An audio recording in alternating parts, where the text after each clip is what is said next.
queria compartilhar com você um outro ponto sobre perseverança.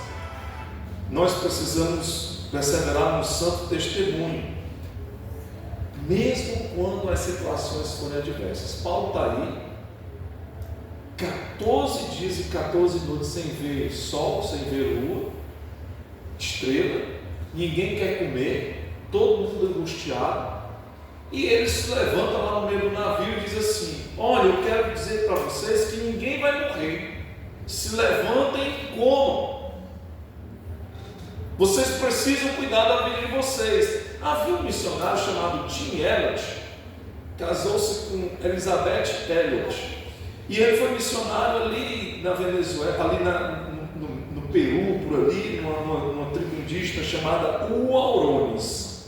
E ele disse assim: não é toa aquele que dá aquilo que não pode reter para ter aquilo que não pode perder. E o Tim Elliott morreu flechado pelos índios, pregando a palavra de Deus.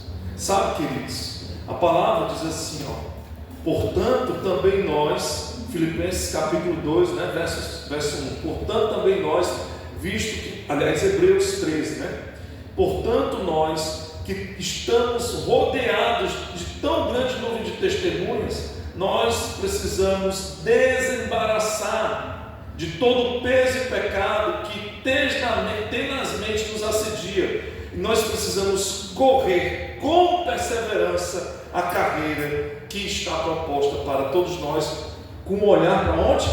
Para Cristo. Sabe? Nós precisamos considerar tudo isso, meus irmãos. Hebreus 12, né? Está escrito em Hebreus 12. E aí eu me lembro de uma irmã lá em Jaguaribara, a irmã Rosa. A irmã Rosa, ela era uma viúva, e uma viúva assim, animada na cidade, conhecida, viu? Ela tinha 4 filhos, e era muito conhecida, uma mulher de festa mesmo na cidade. E eu fazia um programa de rádio chamado Vivo Feliz.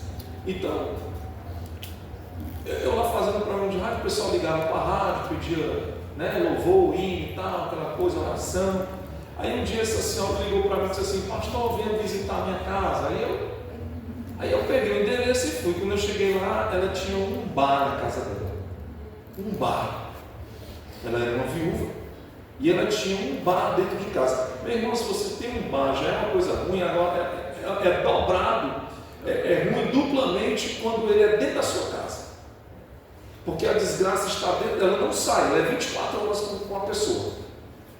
Ele tem um bar, ele vai lá, fecha o bar e vai para casa. Mas dentro de casa o bar está lá, toda hora. Então ela tinha esse barzinho na casa dela e ela nos desafiou. Falou assim: vamos fazer um culto aqui, pastor. Toda segunda-feira eu fecho o bar. E aí nós fazíamos um culto lá, na casa dela.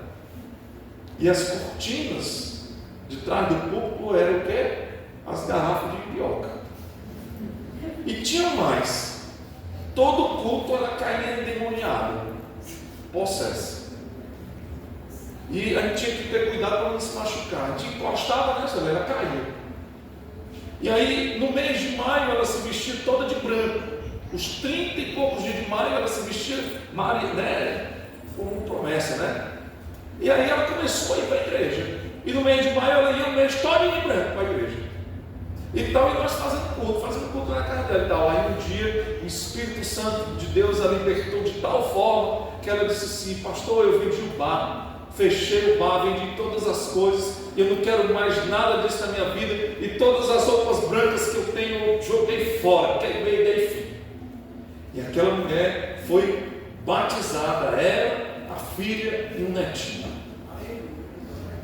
Ela perseverou, faleceu em 2020 de Covid, mas perseverou. O testemunho dela na cidade foi impactante, foi um negócio assim tremendo. E aí, queridos, Deus está dizendo: persevere na sua família, persevere impulsionando as pessoas e persevere também dando bom testemunho. E aí eu quero terminar com mais mais um ponto sobre perseverança, sabe? Persevere na intercessão em favor do mundo, em favor das almas que precisam se reconciliar com o Senhor Jesus. Tem um livro chamado Paixão pelas Almas, do Oswald Smith, e ele chama nesse livro, ele chama a atenção para um fenômeno muito importante, né, espiritual muito importante, que é o parto das almas. O parto das almas.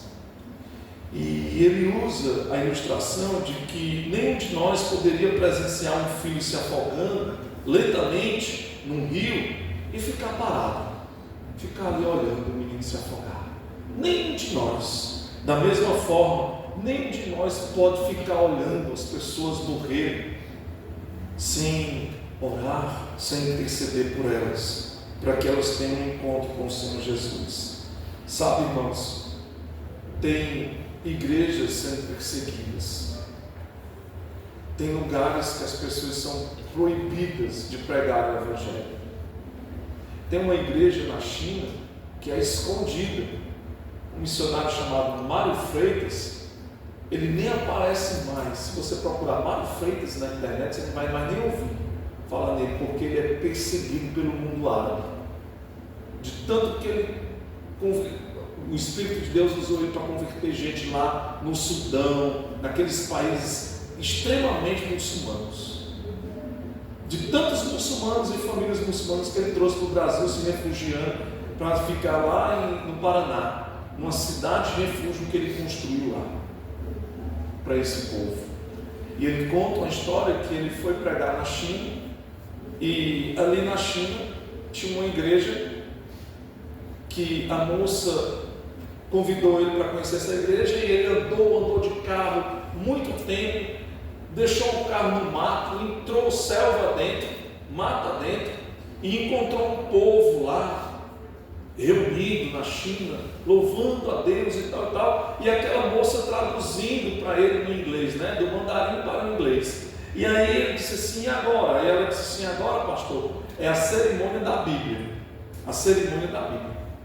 Aí o pastor da igreja chegou lá, chamou uma família, a família veio e ela trouxe uma Bíblia.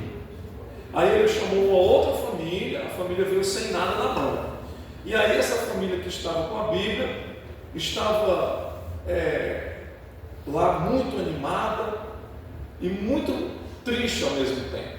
Aí ele perguntava, o pastor Mário perguntava assim: por que essa família está feliz e está triste ao mesmo tempo? Aí a moça contou: é porque aqui, pastor, só tem 2 Bíblias na igreja. Uma é a Bíblia do pastor e a outra é a Bíblia que circula na igreja todinha. E aí cada família passa uma semana com a Bíblia, e depois uma outra família vem e recebe a Bíblia. E essa família que passou uma semana com a Bíblia, ela não sabe se ela vai conseguir receber essa Bíblia de novo para ler, porque ela não sabe se vai viver até lá e se vai dar tempo a Bíblia chegar e rodar até lá, para chegar a família dela novamente. E aí a família que estava com a Bíblia na mão foi chamada a dar um testemunho. E aí o marido pegou a Bíblia, pegou o microfone e disse: nós queremos louvar a Deus, porque durante essa semana toda nós não fizemos nada lá em casa.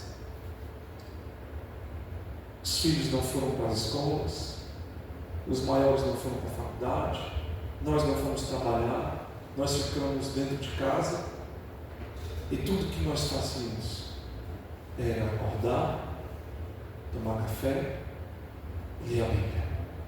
E nós só parávamos para almoçar, para ir ao banheiro, e voltávamos para ler a Bíblia. E isso até dar sono, até chegar ao sono. Nós passamos a semana toda mergulhados na palavra. E aí, queridos, às vezes nós rejeitamos a palavra. Nós temos quantas Bíblias em casa? Quantas Bíblias você tem no seu celular, no seu smartphone, no seu tablet? Quantas Bíblias você tem no seu carro? Nós temos Bíblias que que ela é recarregável pela bateria solar, pela energia solar, e ela é só audível, para você ouvir, para a gente que é analfabeto, e as pessoas não valorizam a leitura da palavra de Deus. As pessoas não valorizam a evangelização. As pessoas não valorizam os meios de graça. Sabe, irmãos, nós precisamos perseverar na leitura da palavra de Deus, na oração, perseverar na evangelização, na oração por almas. Amém? Amém. Paulo recebeu essa palavra. Tenha bom ânimo, persevere. Amém. Nós precisamos perseverar em impulsionar as pessoas na obra de Deus, porque nós não sabemos se nós teremos uma outra oportunidade. Amém? Amém. Eu queria que você fechasse os olhos para nós orarmos.